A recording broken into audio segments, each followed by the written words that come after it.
Great. Well, welcome everyone to today's webinar on careers in atmospheric science with a focus on careers in academia.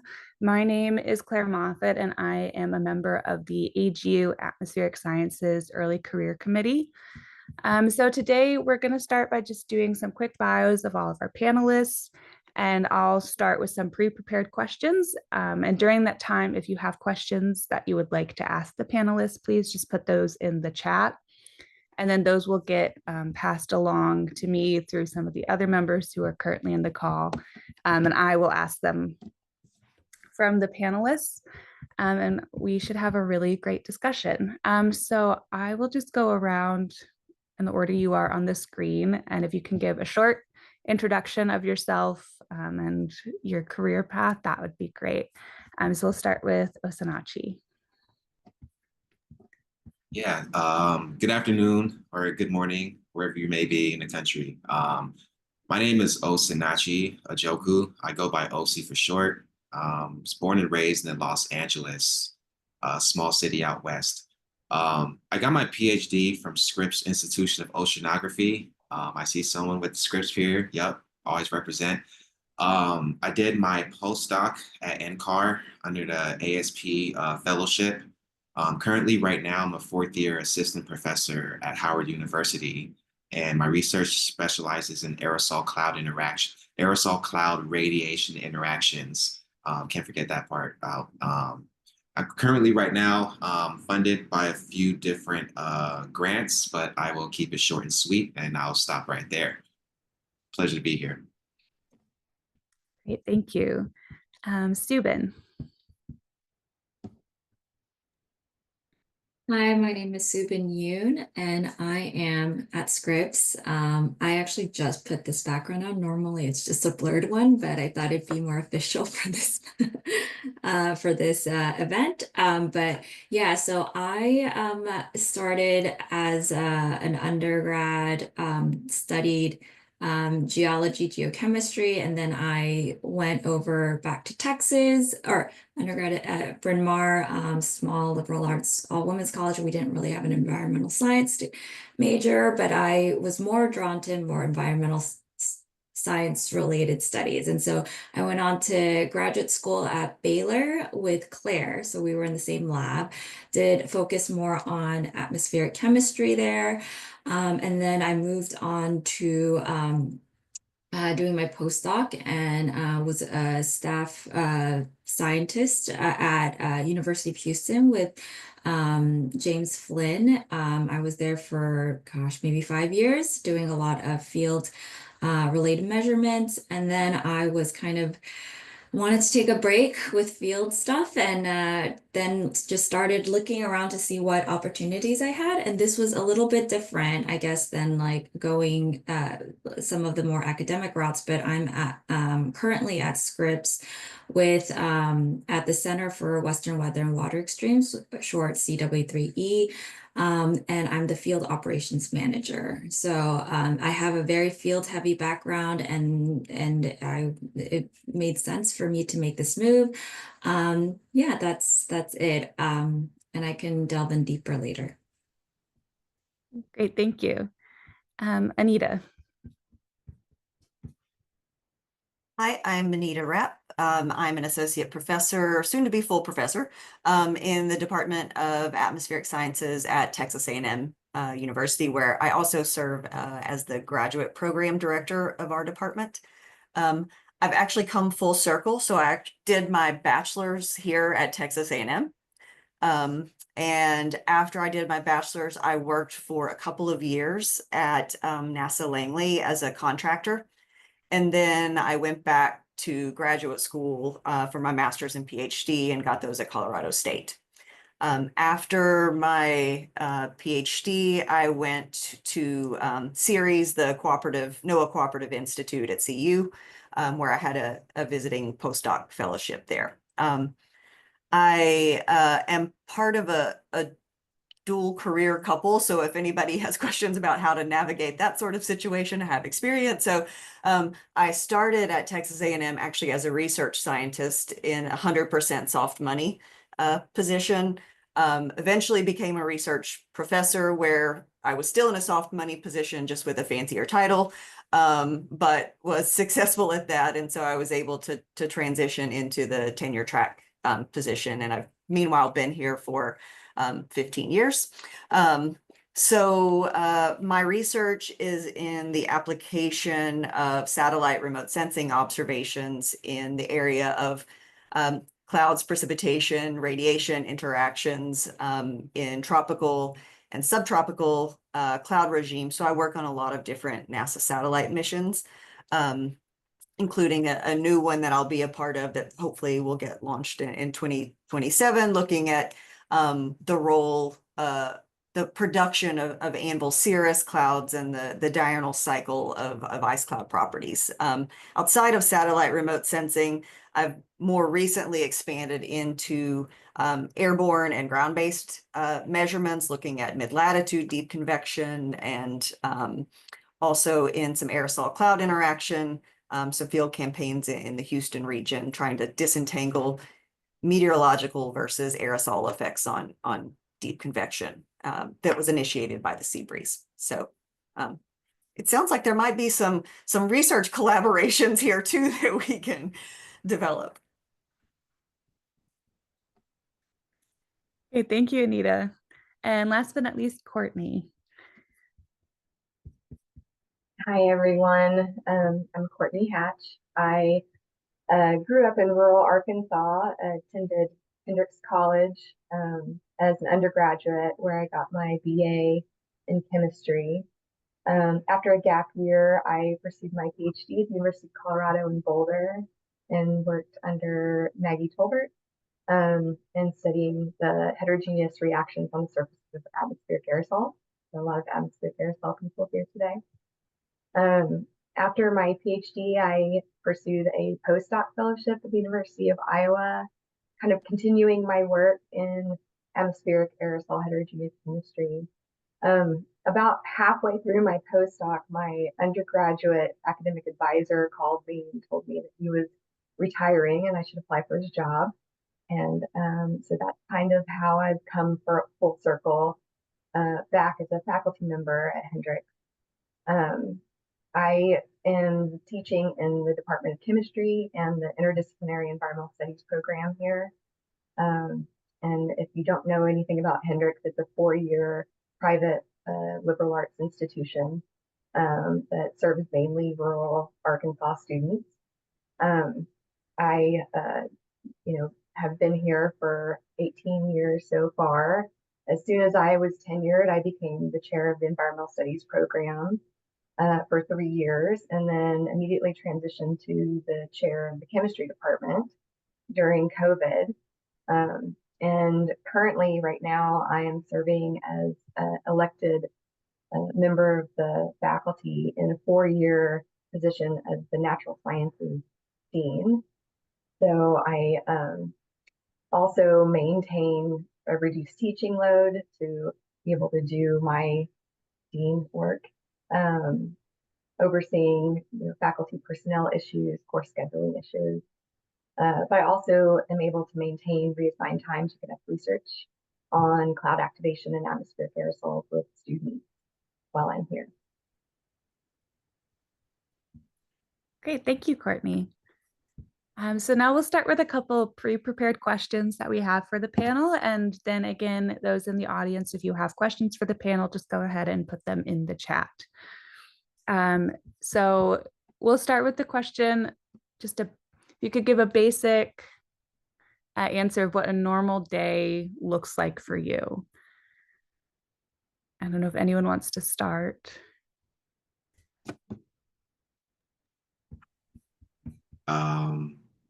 I don't mind going first. Wow.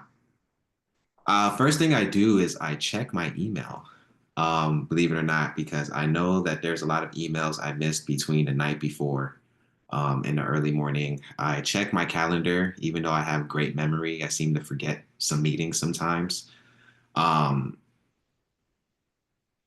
Depending on the situation, initially it was, searching for grants, looking for different opportunities, and then slowly it evolved to maintaining my lab. and making sure that my students matriculate. So it's highly variable, like cryptocurrency. Um, but that's pretty much a typical day. It's dealing with like emails, making sure that my calendar is straight. Some meetings. This semester I've been teaching quite a bit.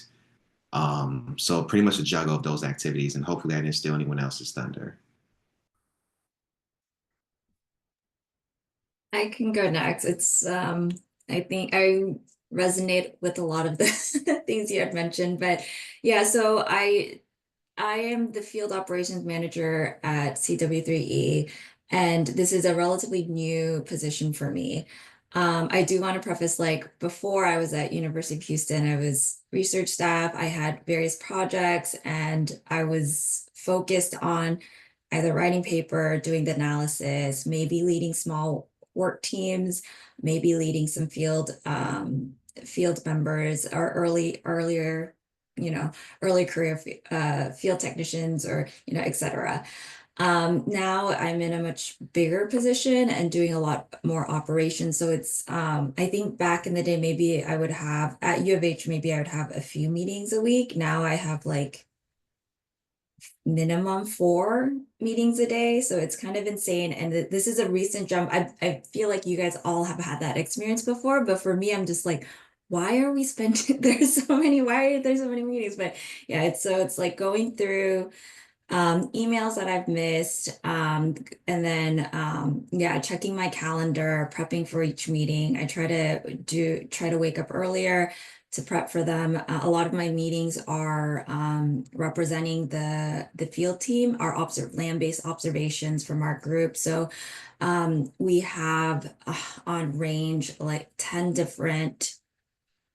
So I guess I should mention that we are an atmospheric rivers group. So a lot of our study is in the west coast of California. We work with water management teams we do long-term monitoring, but also very specific storm season kind of sampling. So if it's storm season, we have daily meetings looking at, forecasted storms.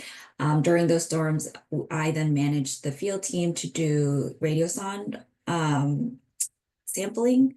A lot of our field team members, they're very flexible in going out, giving 2-day notices to go out, fly up to Tacoma to do radiosonde measurements, or, that's for a good like a third of the year. And then right now we're in the summer phase. So I'm planning out our summer field campaigns, our field trips, and maintenance, and various kinds of field related trips for the summer.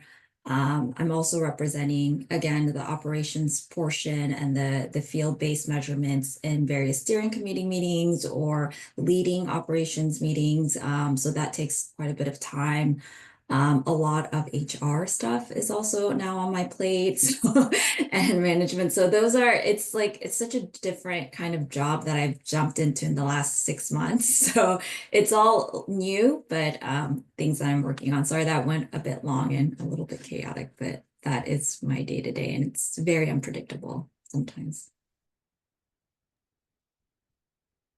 I can go next. I feel like this is a trick question because there really is no normal day in my life. Every day is very, very different, and every minute to, every 30 minutes, it's very different. I can be switching from one thing to something completely different within the matter of an hour. There is one thing that's constant in academia, and that's the ebb and flow of the academic year, right? So we are currently smack dab in the middle of the most busiest time of the year in academia. Those of you who are familiar, April and October, you don't want to see my calendar. it is packed full, mostly with meetings. Getting a chance to check my email is kind of a luxury these days, and that tends to happen at night with delay sends for the next morning. So that tells you a little bit about how busy I am at the moment. But then there's also there's the downtime. It's kind of nice, and it's a little easier going. I guess I can give you an idea of a few of the things that are filling my space and time lately. Yesterday was probably a more typical day. You know, I held office hours, I taught my class, I attended a department meeting, I wrote a recommendation letter, I held a faculty evaluation meeting since I do all the faculty evaluations for the natural science area. And I wrote an exam. So somehow I fit all of that into one day, and I certainly could not have done all of it without my calendar and marking off time to do the work that needs to be done. So it gives you an idea about how busy it can be. But there's also like the exciting things that you get to do that aren't typical days. So the week before last, we just wrapped up individual advising meetings with students where we kind of discuss their academic and professional aspirations and work together to craft a course schedule for next year that honors those goals that they set. And that's a really exciting time just to, you know, really connect with students and help guide them through, you know, their own career paths. And, you know, those are one of the favorite things I get to do. And then as my dean role, I actually had my favorite day of the year was last Thursday. I had the joy of being able to read off names of students who were winning awards in the natural sciences at Hendrix, and you know, kind of get to celebrate students on their individual achievements. You know, next Thursday will be very different. I'll be sitting in a faculty meeting with 100 of my colleagues from across campus because we're so small. You don't have a faculty senate. Every faculty member is a voting faculty member of the college and gets to participate in discussions about academic policy and thinking creatively about the curriculum of the college and the goals of the college. And then every other day I get to work one-on-one with students in the research lab. And so that always, you know, brings me joy throughout the week. But of course, the constant throughout the week is teaching. That's scheduled. I know when it's going to be. I know when I need to be there and how prepared I need to be. That's something I can count on every day. The rest of the time gets filled up with just about everything else you can imagine. So every day really is different.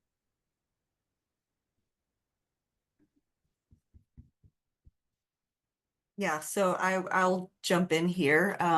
Mine, it's nothing you haven't heard from everyone else. You know, kind of varies with the academic teaching schedule. So during the academic semesters, days are filled with teaching, preparing for teaching. Like, even though I've taught many of these courses multiple times, it's about weather, and you know, there's always like a teaching moment, like something you can use from like current events that I can incorporate in my class. So I like to do that so that it, you know, I'm not standing up there presenting, you know, something that happened 10 years ago and outdated imagery and things like that. So that's always trying to stay on top of that. Lots of meetings with my own students, but also as part of being the graduate chair. So meeting with other students who may have issues or problems or just want to talk about, you know, plans for, you know, when they need to do what to meet various deadlines that the university has, office hours, administrative meetings or meetings that are related to my administrative appointment as grad chair. So things like Cordy was just mentioning about strategic planning for the college and for like the graduate instruction of the College of Arts and Sciences, administering graduate award programs. I kind of run all of those. And yes, the answering of emails is unfortunately a big portion of everyone's time. There's so many emails if you teach some of these big like service courses, which this is new for me in the last year, discovering how many emails those courses generate. You know, it's also, we have lots of seminars and visitors, so meeting with all of those to talk about research, editing and reviewing papers, you know, from my students or other, you know, groups that I'm collaborating with. And then, you know, writing of proposals, that's a big part of our job. That's not day to day for me. I can't plan it as well as I would like because I mostly work on mission oriented type research. So I'm sort of at at the mercy of the timelines for whenever that particular mission is going to be competing. So I can't just, space it out like a rolling call for NSF and do it whenever it fits my schedule. I have to do it whenever these deadlines drop. So like last fall was probably like the worst 2-week period of my life, where I had 4 proposals for 4 different agencies due within a 2-week time span. And that is not a normal way things, work, but there's a lot of putting out of fires.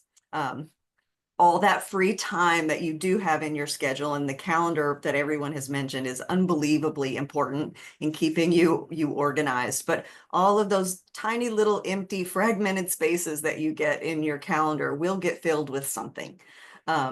So it may look empty, but it is definitely not. And I will say something that I added to my calendar to help with work-life balance.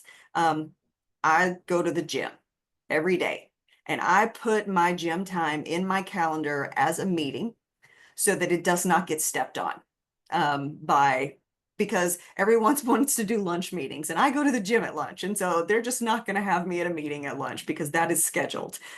So today, I took my lunch workout time. I moved it. But yeah, you've got to put some of that time for yourself in there too. Great. Thank you for those wonderful answers. I'm going to move on. We have a question from the audience. Someone was wondering if any of you were ever at a crossroads in your career, maybe in your early career postdoc stage, where you were debating academic versus non-academic career paths, and what persuaded you to go into academia.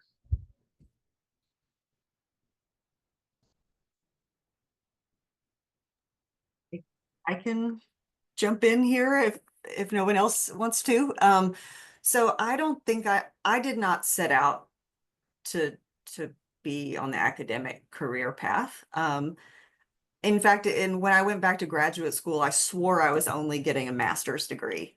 And that didn't turn out the way that I had planned. So I ended up enjoying what I was doing and staying on the research track. And I initially thought that I would go back to work at like a NASA lab. But again, 2-body problem, dual career paths, which made that sort of more difficult. And it was actually easier to solve that problem in the academic path. And even though it doesn't seem like that's an easier thing, it was. And so that was sort of how we ended up in academia. The other part was I like to be my own boss and the decide what research I'm working on. And the academic path is one way to do that. If you go work at a lab, yes, if you get funding, you're able to work on your own projects, but oftentimes you're working on someone else's projects, and someone else has decided sort of, here's the science question and here's the things that we need to do to answer that. Whereas I like to think of what the science questions are and figure out, how best to answer them. So that was, I think, another reason why I ended up in academia.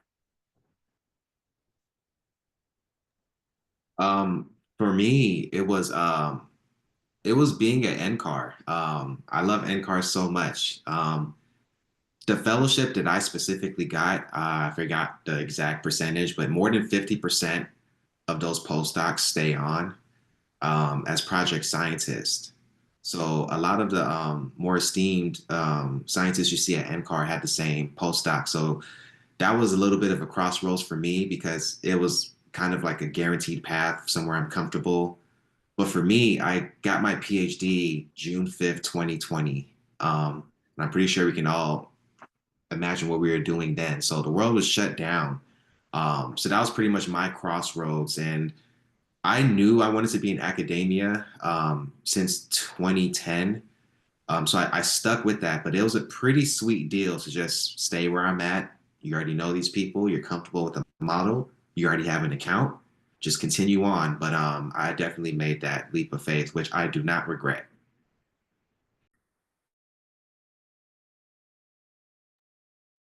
Um, for me, I think I was kind of the same as Anita. I only came in for a master's, and I was like, that's all I wanted to do. And we were both, Claire and I were both with Rebecca Sheasley at Baylor, and she was just like, I think you should push for a PhD. I think you got it in you. And I was like, that's so amazing for you to say. Yes, I'll do it then, And I kind of went on this route, and then I worked with some collaborators, specifically James Flynn from University of Houston during a field campaign, and then he offered me a postdoc. It just kind of happened that way. But I was feeling, I love my time at U of H. We had such an amazing, they still have an amazing group, and I got a lot of field experience from it, but I was feeling pretty burnt out on that end. So at that time, I think in my head, I was just like, let's like see a job that was like non-academic actually. So I was applying to a lot of consulting jobs, not university focused, like various like specific state agencies that I was looking into. And but aside from all of that, for some reason the Scripps job, which was like lower on kind of my list of interest. I just, felt really good about the interviews, felt really good about the position. It was a little bit daunting. And then I felt like also this job in particular, because it's an operations management kind of job, I was like, if I choose this, it's going to be really hard for me to go back as like a research staff scientist or, that kind of role. And I kind of knew that. But even so, I was, very intrigued by the job and also interested in coming to San Diego a little bit. And so kind of like, I was like, sure, let me, I chose this offer, and it actually, yeah, I've been liking it a lot so far. Yeah.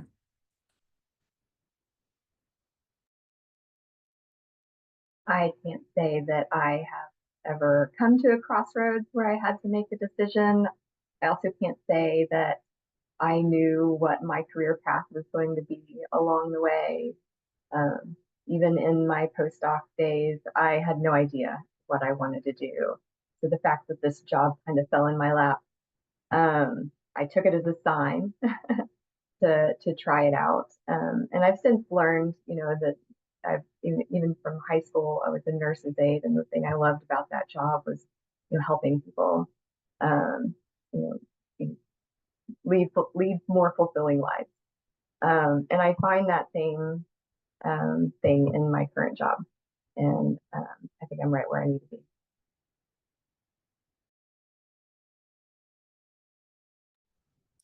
Great, thank you guys. So we have another question from the audience. Do you feel that TAing as a graduate student prepared you for a career teaching?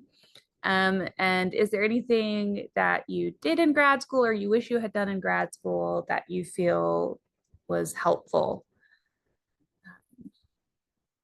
Including, maybe skills that are not necessarily considered teaching skills that prepared you for your current position. Yeah, I don't. Sorry, Anita, you want to go first? Go ahead. Okay. Yeah, I did a lot of TAing actually. I did my master's at UC Riverside before doing the PhD at Scripps, and my entire funding came from being a TA. So that definitely did help. I had the opportunity to teach my own summer class as a grad student. That also really helped. And then as a PhD student, I got to create a course at Scripps called Environmental Justice back in 2015, 2016, I believe. And in addition to that, something else besides teaching that I did in grad school, I was a part of the Grad Student Association. I think that's something that the majority of grad students don't really look into, but most grad student associations do a lot. I was the VP of EDI before those words and letters got. Anyway, so that definitely helped just keeping a good relationship with students. I got to be involved with the Office of Student Disability. So I got to spread out from my science bubble per se, specifically at Scripps. We're at the bottom of the hill, so we're like disconnected from upper campus. So that definitely helped me out a lot. So I would agree with TAing being very helpful. Yeah, so I'll just follow on to that because the question is also says adequately prepared. So TAing super helpful. Adequately, perhaps not. But I think the what he mentioned about being the instructor of your own course is probably the most helpful thing that you can do beyond TAing if that's an opportunity that you have, either designing your own course or being like the instructor of record for a course. Like that will prepare you way more than TAing, because then you sort of learn about all of the things that go into designing a course and how you how to teach it and how to do assignments. And when you're just TAing, you are still giving the material mostly that someone else has provided you. And so that would really help, for a teaching career, I think is but I don't think anything adequately, they don't teach you how to teach in grad school. We learn how to learn. Uh, and so that's one thing that we're very good at learning. It doesn't necessarily translate to teaching. And some of that you have to sort of learn as you do. I don't feel like I'm a natural um, teacher, but I find that students are very forgiving as long as they think that you care about them learning something. So if you put in the effort, like they're appreciative of that, even if if your lectures are not on point that day, like they're still happy as long as they know that you care that they're learning. So I think taking advantage of, I think this probably echoes some of the things that OC was just saying, that taking advantage of some of the other resources that your university may have for either teaching. So like at A&M, we have like a teaching institute where they actually offer some courses to help you learn how to do this, and like best practices and teaching to different learning styles and all of those sorts of things. So taking advantage of university resources and, resources like grad student associations. We have one in our department here. There's broader ones at the university.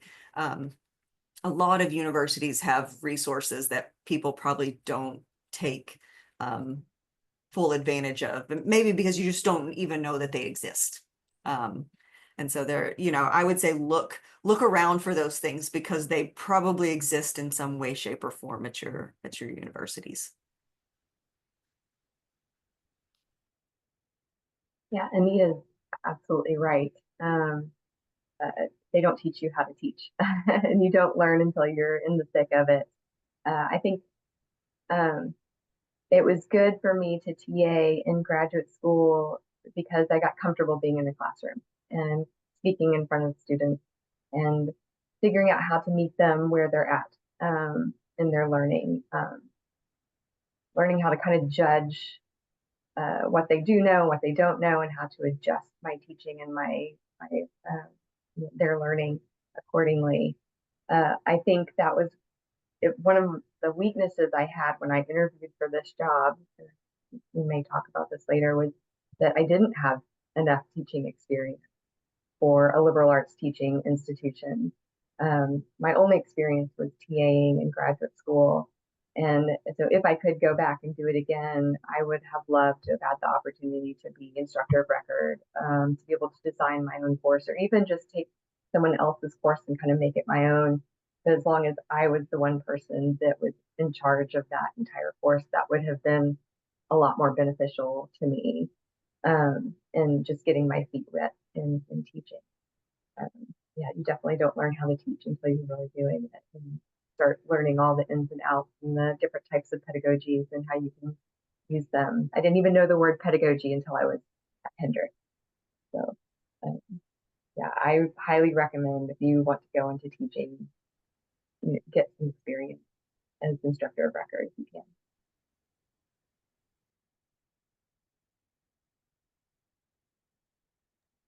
I don't have too much to say because I am not in a teaching role, but I do want to mention the friends and coworkers who are now in at universities as an instructor or a teaching professor. They did do exactly what everyone was mentioning of like TAing. I knew like I think Claire knows Jing. She a roommate of mine, good friend. She was on RA all her she was covered essentially and not needed to TA, but her passion was really teaching. And so she went out of her way to make sure she can teach every other semester. And and now she is a professor, full professor in China. And I know someone who I worked with previously at U of H, his passion was also teaching, field work, but also teaching. And so he made time, even in the summers, which is like our very busy season, he would try to get various instructor positions. And so I know he was doing like an online climate change kind of course, and he was designing that. And now he is a full instructor at U of H. So I've seen people definitely TA find ways to teach and be in the classroom, and that really helped them, I think, in their next stage. Yeah. Great, thank you. Just to kind of build off of that, are there any skills that any of you picked up in grad school that you think help with other responsibilities besides just teaching?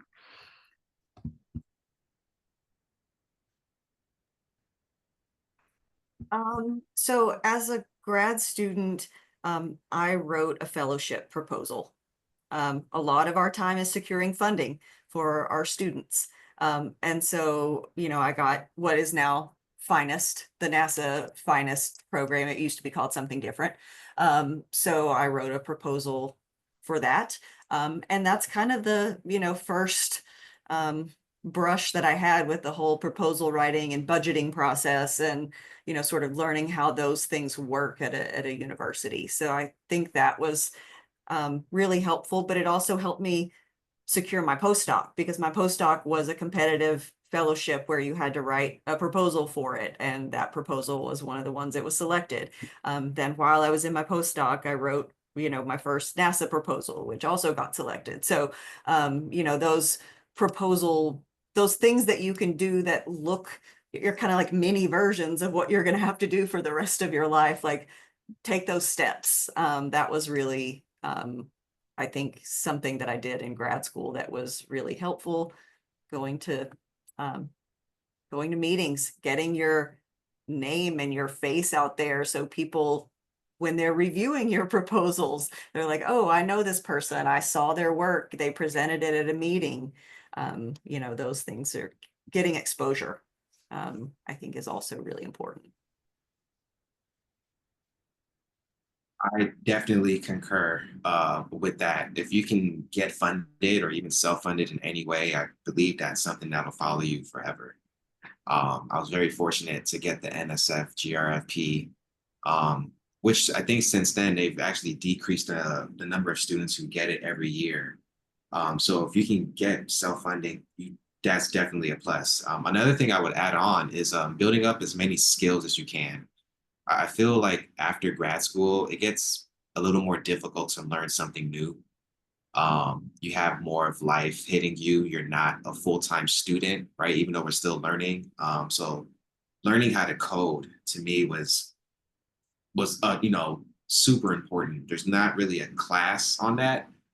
You might have a statistical analysis class, but just like to learn how to code, it's usually something you teach yourself. So definitely, I would say learn as many skills as you can.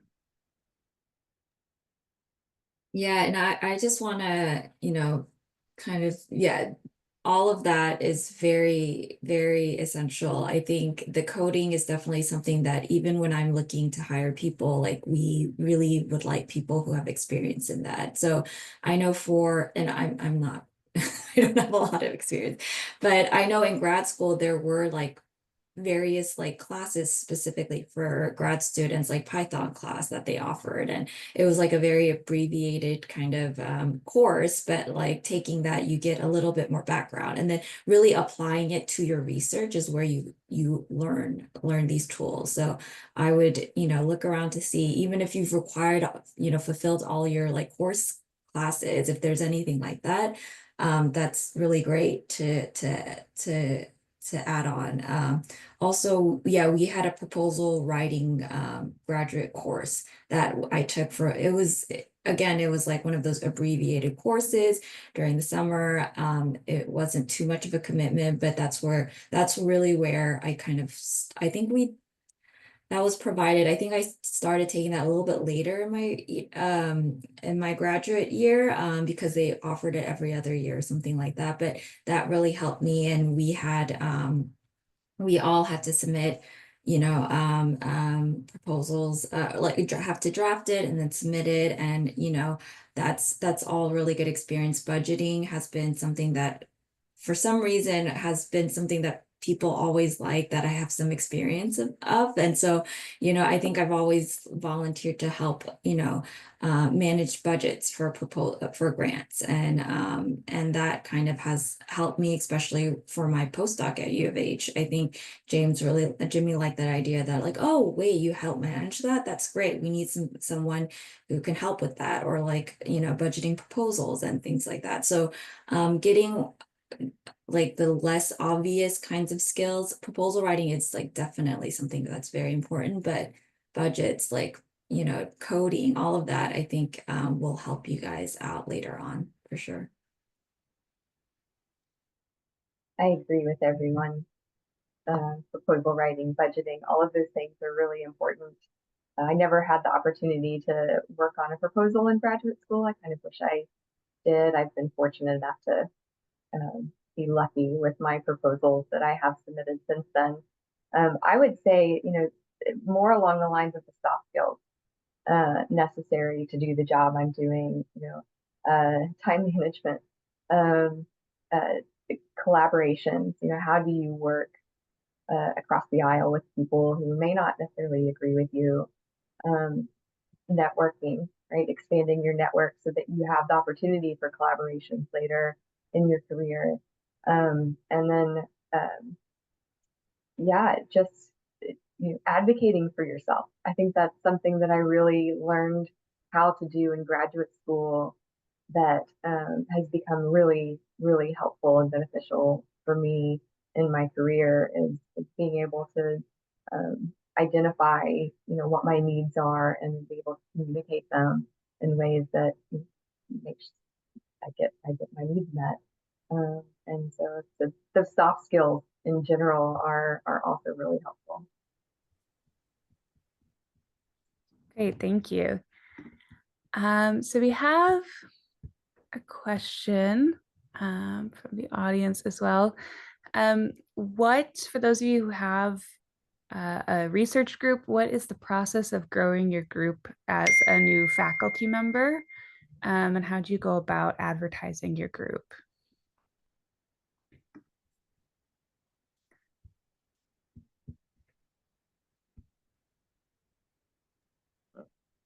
Okay, so what were all the parts of that? So how do we grow our group, basically? Yes, starting out, how did you go about growing your group? And are there any avenues you use to advertise to bring in new students or postdocs? Well, I mean, the first thing is to have, at least at most faculty positions, at least at R1s, tend to come with some startup funds, which you use to bring in your first students, or you get grants. So growing your group really is about getting grants. That's the first part of this, is you got to have money to pay those students. In my department, we don't have very many TA positions. And so pretty much all of our students are funded on RAs. So that's why we spend so much of our time getting grant money, is we need people to do this work.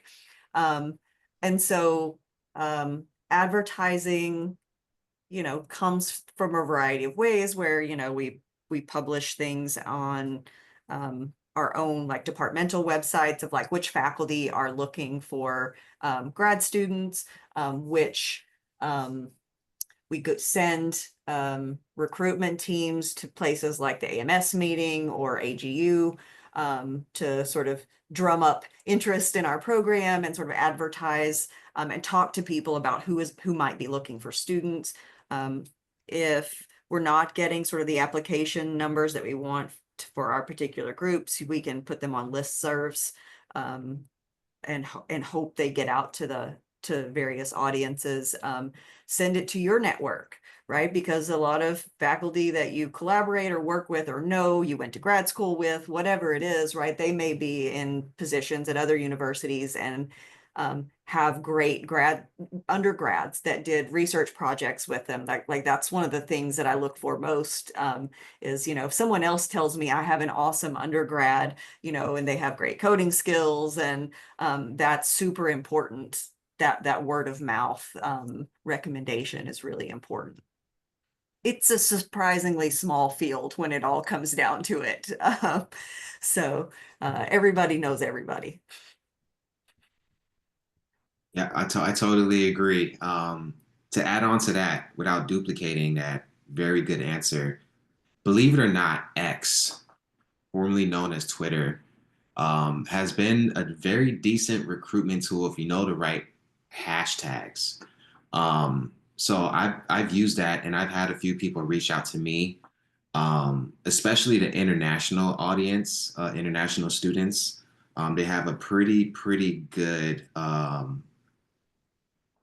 they're pretty good with X. Another thing is the listservs. I have a colleague named Christine from CU Boulder, right?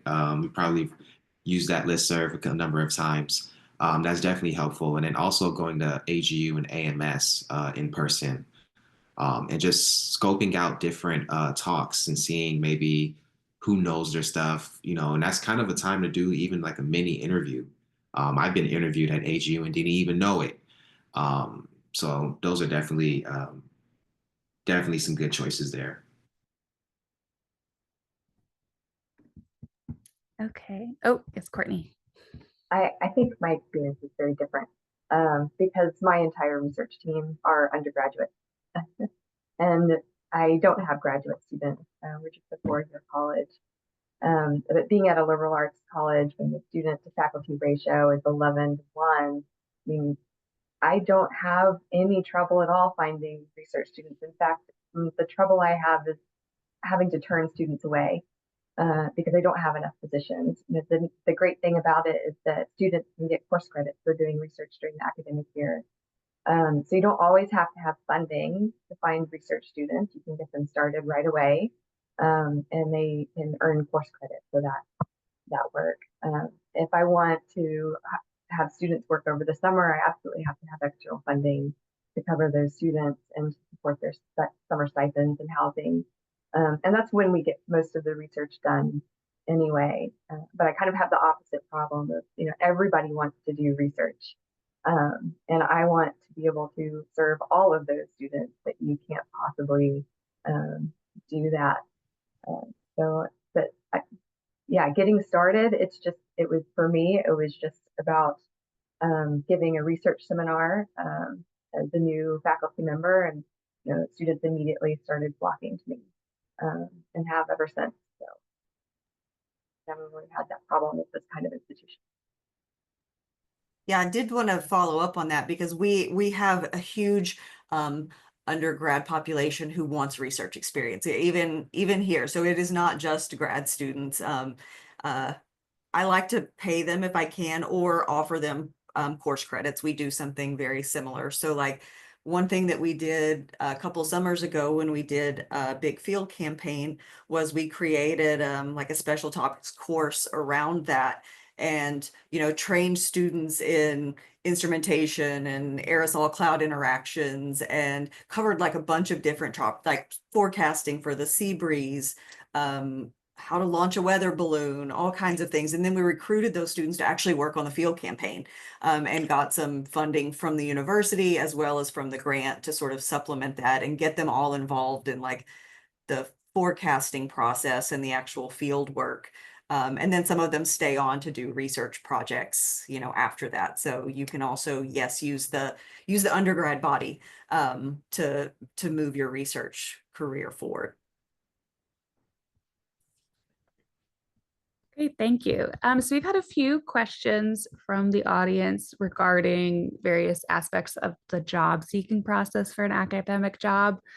And then also specifically, Anita, people were asking about navigating the job market with a partner. So if any of you have thoughts about the job seeking process for an academic job. I don't know if my thoughts are relevant to everyone, but I'll tell you what we did. So when I finished my graduate degree, my husband's a little older, and so he was in a soft money research scientist position in Boulder, and so that was part of why I wanted to do my postdoc there. So that worked out, but that's obviously a short-term solution to things. And so we both went on the job market for faculty positions. And, it was a personal decision of how we were going to navigate that. So we decided that whoever got the faculty position first, that had a viable option for the other person, that's what we were going to do. And was in a place that we wanted and could afford to live. And so Texas was a little more affordable. But we didn't really shoot for going back to Texas A&M because I was here. It was actually sort of fortuitous, and that's who offered my husband a position. And they gave me some startup funds to get going in a soft money position. And so soft money at a place where there is not a cooperative institute or a lab that has any sort of safety net for you is very, that is not a long-term solution. So I was successful at getting grant funding.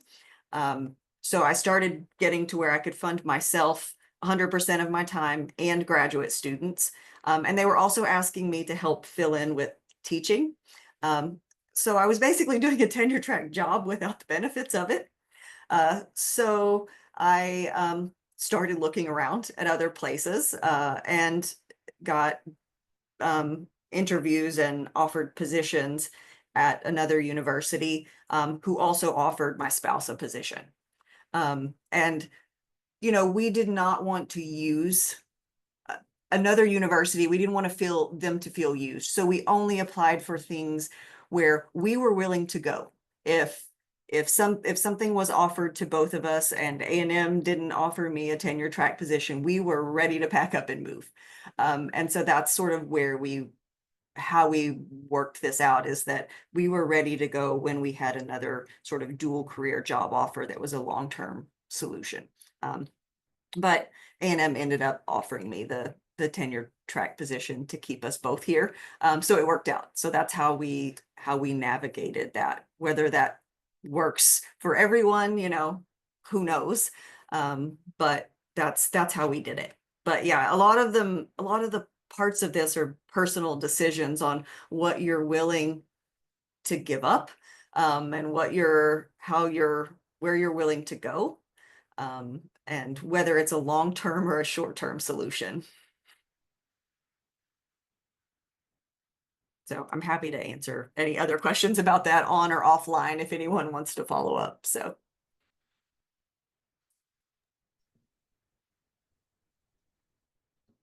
Does anyone else have any thoughts on the job seeking process for academia? Yeah, just I would say prepare early in advance if you can. Don't wait to the last minute because you'll only give yourself anxiety. If you know you're at a postdoc for 1 to 2 years, don't wait till 4 months left in that second year to start looking. Ideally, you'd want to start looking early and often. Like I say, it's pretty much a numbers game. I had quite a few offers, and it was really hard to make a decision, but ultimately you just have to make the best one for you. So my main advice is to look early and often, and also reach out to your peers, because there's a lot of there's a lot of opportunities for you to apply that you might not find just looking by yourself. Um, I think Claire and and maybe someone, I think there were like emails that we could send out, like, hey, you should apply this job. This looks interesting to you. Because we had several people looking for jobs at the same time. I was getting some emails from, yeah, several other people. I think we were just all kind of communicating around jobs that look good for others. So yeah, getting your peers in and supporting each other and helping find jobs is a great way to go about it. I think part of the question that was asked in the chat was how you navigate the research side of things during a job interview and process. Especially, it's different, I guess, for teaching institutions. Some of those positions don't even require research, right? Professional development is one thing that everyone has to do, but not all positions require research at smaller schools. I One of the reasons I liked this position was that it did offer free assigned time to do research, and engage learning with students was one of the core values of the institution. Um, I think something that really helped me with that is just taking some ideas that I had formulated in my postdoc and my graduate work that I never really had the opportunity to pursue then, and figure out a way to create like an overarching research goal that then I could have smaller pieces or projects that all fit under that umbrella, that were kind of bite-sized pieces for undergraduates to be able to own on their own, and being able to articulate how my research program does this, but individuals, one student could be working on this piece, another student could be working on this piece, another student could work on this piece, and then how they come together and collaborate under my mentorship.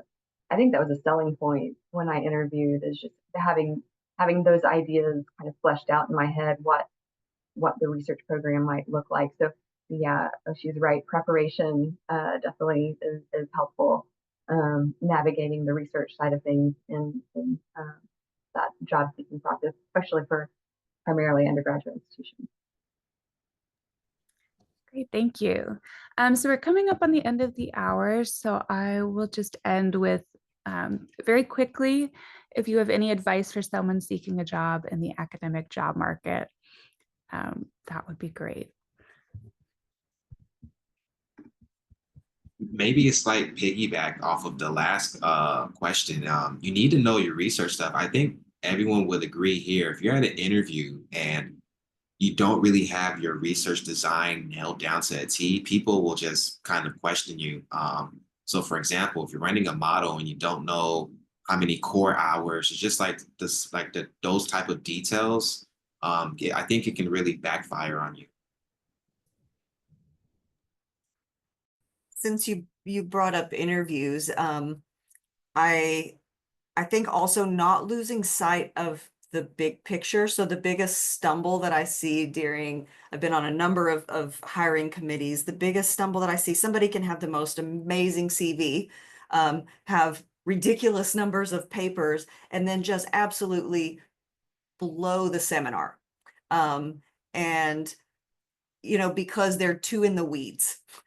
So like there's a time and place for the weeds, like knowing the details of the number of core hours that it's going to take to run a model. That's something you need to know for, startup package purposes or proposal writing or whatever, but also not losing sight of the big picture when you present your research. I think this kind of follows on with sort of what Courtney was saying, that having an idea of what the big picture is and how all the pieces of your research fit together into that big picture. And so your seminar during that part of your interview, it should tell a story of what that big picture research looks like and what your group and your path is going to look like. At least have some idea of that. Just getting in and presenting a laundry list of here's all the papers I've written with no coherent theme is really a stumbling block that I've seen for a lot of people, that it really, they look great on paper, but that that can really hurt you in the interview process, is not having that big picture and how all the pieces fit together.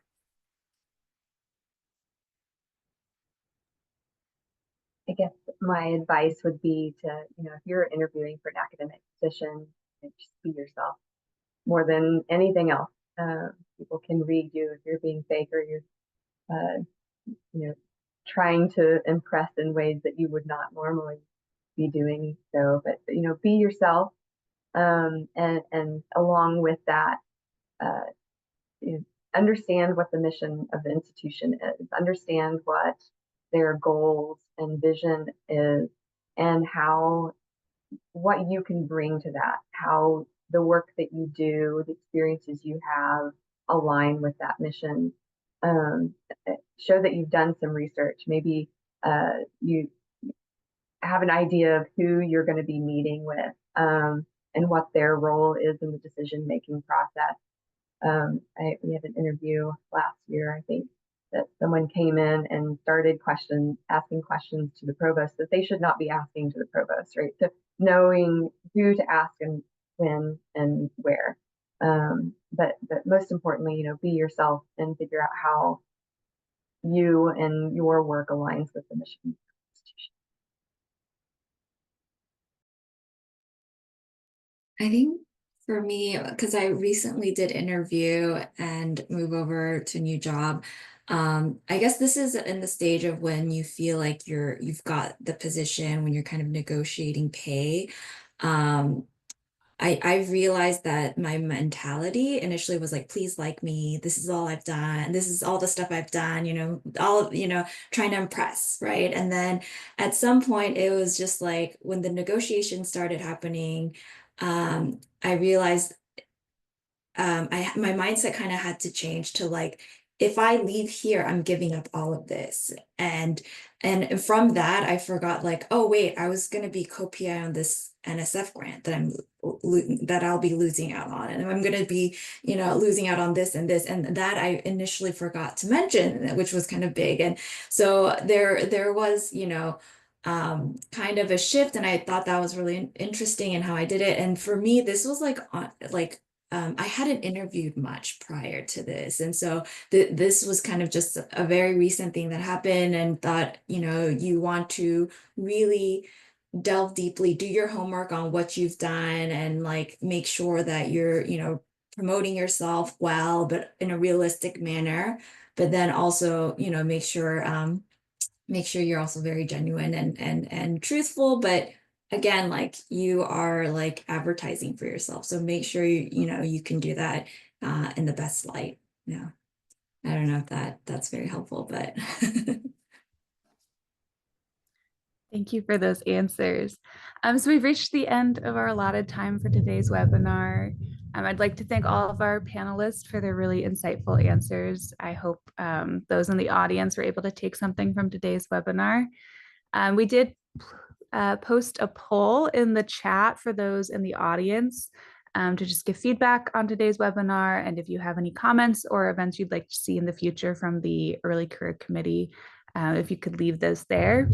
And with that, thank you all for attending, and thank you again to our panelists, and we hope to see you next time.